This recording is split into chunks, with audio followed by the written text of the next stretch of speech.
শুভ বুধবার সবাইকে। কেমন আছো তোমরা সবাই? আশা করছি মা দুর্গার কৃপায় সবাই খুব ভালো আছো।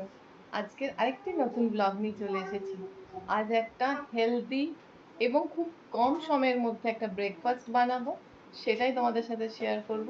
তো চলো রান্নাঘরে যাওয়া যাক, আর ব্রেকফাস্টটা কি বানাচ্ছি ওটা তোমরা দেখো। কেমন লাগলো অতি অবশ্যই কমেন্টে জানিও, সাথে থেকো, পুরোটা দেখতে থাকো। এর জন্য নিতে হবে ওটস।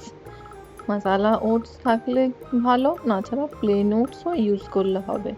আমার কাছে মাসালা ওটস ছিল, পেপি টমেটো, আমি ওটাই ইউজ করছি। পরিমাণ মতো নিতে হবে, যার বাড়িতে যেরকম মেম্বার বা যতজন খাবে সেরকম ভেবে।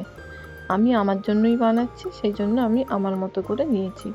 তার সাথে যে কোনো ভেজিস অ্যাড করা যাবে, গাজর, টমেটো, ক্যাপসিকাম, মটরশুঁটি, পেঁয়াজ, রসুন চাইলে রসুনও অ্যাড করা যাবে। আমি গাজর, ক্যাপসিকাম, টমেটো আর পেঁয়াজ এই তিনটেকে ভালো করে গ্রেট করে নিচ্ছি। গ্রেট করে নেওয়ার পর আর কয়েকটা মশলা দিলে এটা খেতে দুর্দান্ত হয়, আর বানাতেও কিছুটা মাত্র সময় লাগে। দেখো দিয়ে দিয়েছি সব, তারপর দিয়ে দিলাম সামান্য পরিমাণে চিলি ফ্লেক্স আর অরিগ্যানো। এরপর দিয়ে দিলাম গোলমরিচের গুঁড়ো, আর তারপর দেবো ডিম। ডিম তোমরা পরিমাণ মতো দিতে পারো বা মেম্বার ওয়াইজও দেওয়া যেতে পারে। আমি এখানে দুটো ডিম ইউজ করলাম। ডিমগুলো দেওয়ার পর এরপর আমি সামান্য পরিমাণে একটু লবণ দেব, কারণ কি আমি তো মাসালা ওটস ইউজ করছি, মাসালা ওটসে অলরেডি নুন থাকে। তোমরা যদি কেউ প্লেন ওটস ইউজ করো, সেই জন্য একটু বেশি লবণ ইউজ করতে হবে। এরপর বেশ ভালো করে এটাকে মিক্স করে নিতে হবে।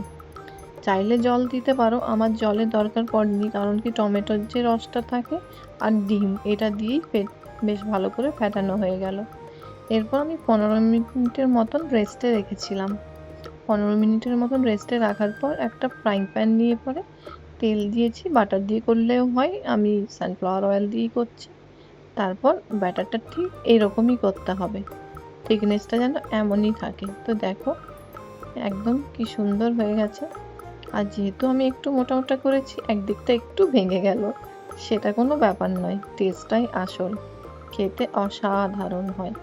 একবার তোমরা বানিয়ে দেখো, মনে হবে বাচ্চাদের টিফিনে হোক কি বড়দের ব্রেকফাস্টে হোক, এর থেকে ভালো রেসিপি আর কিচ্ছু হয় না।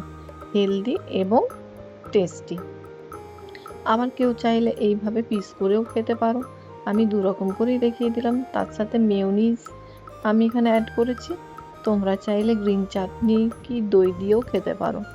খেতে অসাধারণ হয়েছে। তোমাদের কেমন লাগলো জানিও। টাটা।